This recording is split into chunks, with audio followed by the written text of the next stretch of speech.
Dia punya kekuasaan politik besar, bisa apa saja, tapi dia tidak jujur, pernah korupsi. Dipegang, kamu kalau main-main, saya pegang deh kamu. Oh, kasusnya Kemerdekaannya habis. kartu asnya udah dipegang. Dia tersandra itu udah banyak. Nah itu kalau orang tidak jujur itu tersandra, punya kekuasaan besar tapi harus dia gadaikan bersama dengan harga dirinya, sehingga orang jadi tidak punya harga diri kan. Penguasa tapi tidak punya harga diri. Moral juga, karena moral itu menyangkut soal benar dan salah.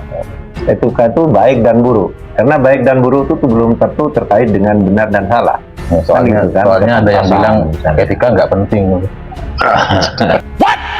Indonesia tanah air beta pusaka abadi nan jaya.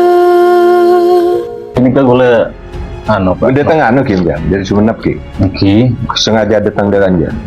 iki soro, ini kan soro Afid nih. Oke, kenapa tore? Kula kele tonggona ki dan jalanan ban keluarga berikan. 2 kali mah. Kalombong, Oh kalau sih. telepon menafis romangka dan terus ada hikmah luar biasa ketika saya diajak ke sini. Kenapa? Kenapa? Karena coba kita mungkin sampean nggak nyadar gitu ya, tapi coba kita cerita dari kemarin dulu. Kemarin kan sampean datang di Natal Ya, di Surabaya, tadi malam ya. terus menginap di Serat Marriott ya. Marriott ya. saya tadi juga ke Marriott sama Hafid dan kesini itu cukup mengagetkan karena kita nginep di pesantren gitu. Jadi dari Marriott yang bintang 5 Bintang 5. dengan segala fasilitas dan kemewahannya, malam ini nginep di pesantren. Bapak nggak ada perasaan deg gitu atau biasa aja? Enggak, seneng karena nostalgia. Setiap nostalgia itu biasanya membuat orang seneng. Karena apapun kalau terlalu banyak itu kadang-kala enak juga ya. Misalnya selalu ke hotel bintang 5 setiap pergi, itu enak juga kadang-kala kan. Ya kalau pertama-pertama gitu, wah semua tersedia makanan enak-enak gitu. Tapi kadang-kala kita ingin makan di luar aja di pinggir jalan kan gitu, meskipun di hotel. Saya tadi malam di hotel bintang 5 yang semua tinggal pesan, tinggal telepon. Saya suruh belikan nasi bungkus, nasi Madura juga. Nasi Madura. Karena sesekali kan kenikmatan yang terlalu berlebihan itu juga membosankan. Nah, seperti saya selalu tidur, kalau bepergian tidur di hotel mewah gitu.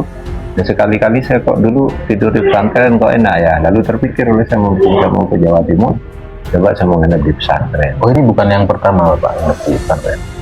Waktu kecil. Waktu kecil loh, iya. Kan dulu kecil. Ya, tadi kan Sudah ini- pertama nih, kalau sejak jadi pejabat pertama nginep di pesantren. Ini kan Biasanya Hafid kalau ke pesantren, kalau di sebuah kota ada pesantren dikunjungi, nanti keluar dari pesantren nginep ke hotel. Sekarang keluar dari hotel masuk pesantren. Enggak, tadi saya ngobrol sama Sama Hafid. Hafid, kenapa? Dia kan alumni Gontor, saya juga santri. Sampai ke sini tadi itu gila ya, dari Marriott kita ke pesantren. tapi kami itu minta nasihat Pak, karena terus terang itu nggak mudah bagi kami, nggak mudah karena gimana ya, jadi orang yang terbiasa hidup di hotel gitu ya, dengan kebiasaan gitu. Saya aja kalau nginep di Hotel Melati Pak, itu agak kurang gimana ya, Kurang enak ya. kurang enak. Apalagi di pesantren. Nah, kita nanti jauh lah, bukan di situ. Ya, tapi kami tuh butuh nasihat karena banyak orang sekarang terjebak pinjol yang sampean sebut kemarin itu, salah satunya adalah karena susah sekali menurunkan gaya hidup. Itu kami itu kayaknya butuh nasihat dari panjenengan bagaimana cara ya menikmati semua yang ada ini dan berbiasa dengan segala kondisi. Ya pertama gini ya, kalau soal gaya hidup itu pertama kalau saya ya hidup seadanya saja, secukupnya. Bukan semua yang ada, tetapi yang cukup aja. kita butuh apa sih? Ya itu aja. Maka saya katakan dari tradisi pesantren yang saya peroleh pertama itu oleh guru saya dulu, jangan tamak. Karena sumber korupsi itu tamak itu. Tamak itu udah punya masih pengen lagi, pengen lagi gitu kan. Itu guru saya bilang, kalau guru saya memberi contoh tuh gampang dulu. Kiai Mardian, saya disuruh makan terus sampai enak gitu. Nah, lalu dibilang besok jangan tamak karena kebutuhan manusia itu cuma segitu piring. Iya kan? Nanti siang lapar lagi cuma segitu. Terus sebab itu jangan ditumpuk, tapi biar beredar kan di tengah masyarakat, biar semua menikmati gitu. Itu satu. Yang kedua, jujur. Orang kalau tidak jujur terus tersandera tuh. Misalnya ya, dia punya kekuasaan politik besar, bisa apa saja, tapi dia tidak jujur, pernah korupsi. Dipegang, kamu kalau main-main, saya pegang deh kamu. Oh, kasusnya kemerdekaannya habis. Kartu asnya udah dipegang. Dia tersandera itu namanya. Nah itu kalau orang tidak jujur itu tersandera. Punya kekuasaan besar, tapi harus dia gadaikan bersama dengan harga dirinya, sehingga orang jadi tidak punya harga diri kan. Penguasa tapi tidak punya harga diri. Gitu. Mulai ngerem. Iya kan? Enggak, itu penting. Itu nasihat guru saya tadi. Jujur agar engkau tidak tersandera. Itu nasihat dari pesantren yang saya peroleh. Nah, kalau itu ya, kalau dalam kaitan dengan gaya hidup. Tapi memang kemudian yang terpenting kita itu harus menyesuaikan diri lah ya dengan situasi, sehingga kita bisa seirama dengan kehidupan masyarakat. Jangan yang kamu ingin yang harus kamu kejar, tapi yang kamu butuhkan yang harus kamu capai. Itu kalau untuk fasilitas gitu. Iya, Nah, itu aja. Saya tuh merasa tertampar karena sebelum ini tuh kalau saya ngeliat hotel, kalau nggak bintang 3 tuh saya nggak masuk. Iya ya. Kalau diundang lalu di hotel Melati nggak mau datang ya. Saya pindah sendiri saja. Tapi hari ini tuh saya diberi pelajaran sangat luar biasa. Terima kasih seorang kau. Tapi ini ada satu Cerita Alifur Rahman bersama Cawapres Ganjar Pranowo, yakni Mahfud MD, yang menginap pondok pesantren Nurul Karnain di Jember. Mahfud mengaku rindu dengan suasana pesantren. tambahan pertanyaan soal penanaman akhlak di pesantren kan tadi sampean jelaskan. Seberapa penting pemimpin itu entah di tingkat desa sampai tingkat nasional untuk punya akhlak, seberapa penting?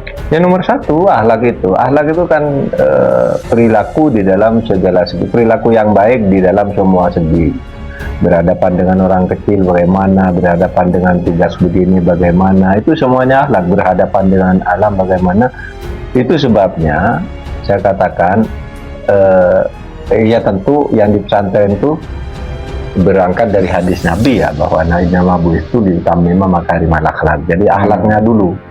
Nah, oleh sebab itu di pesantren saya dulu diajari akhlak dulu kan, bagaimana bangun bersama, toleran terhadap orang yang mandi sudah lebih dulu, kamu nunggu, dan itu kan antri gitu ya, diajari begitu. Lalu jangan tamak, harus jujur, itu mulai dari akhlak dulu. Yang lain tuh biasanya hafalan, ya hafalan belum dilogikakan, Belum sampai ya. tapi kalau akhlak tuh dimasukkan di hati, kemudian yang dibaca-baca tuh hafalan ini apa gitu. Nanti baru pada tahap tertentu kalau bekal akhlaknya udah dianggap cukup, baru masuk ke logika-logika. Itu saya kira bekal pesantren yang diberikan kepada saya paling enggak lah ya, merasakannya begitu ya. Saya dulu tuh diajari akhlak dulu, ditempa akhlak dulu. Iya, di pesantren saya tuh kan? kadang pelajaran ada yang nggak lulus, tapi kalau dia nggak pernah melanggar lulus juga. Iya. Di mengutamakan akhlak. Akhlaknya dulu kan. Tapi apa bedanya akhlak dengan etika? Akhlak, etika, moral itu sebenarnya substansinya sama ya. Substansinya sama. Ya kalau moral, akhlak itu bisa mengandung moral. Moral itu apa sih? Moral itu tuntunan tentang yang benar dan yang salah. Ya kan? Kalau etika itu tuntunan tentang yang baik dan buruk. Pada lebih pada estetiknya kan gitu. Nah, dia itu semua akhlak. di atas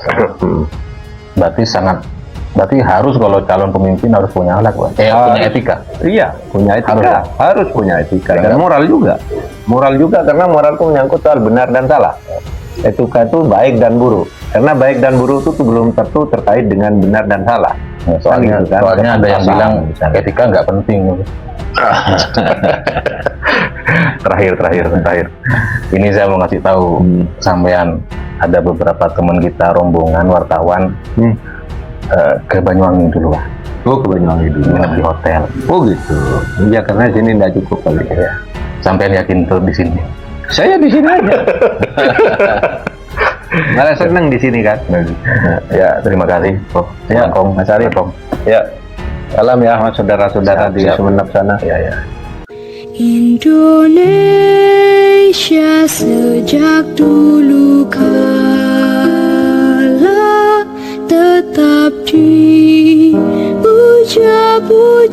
bangsa